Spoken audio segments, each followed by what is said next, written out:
Christine Revaudelo. Merci beaucoup pour vos interventions qui révèlent bien qu'il y a deux logiques économiques qui s'affrontent dans la façon dont on peut appréhender la politique d'immigration au niveau européen.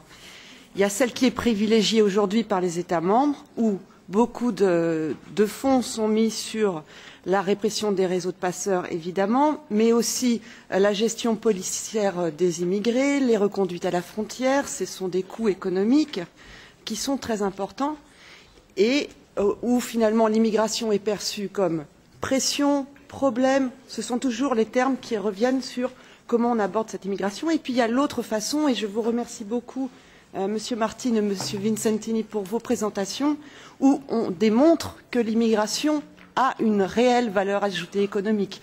On le sait, en tout cas en France, on voit que ce que rapporte l'immigration est bien plus important que ce que cela coûte.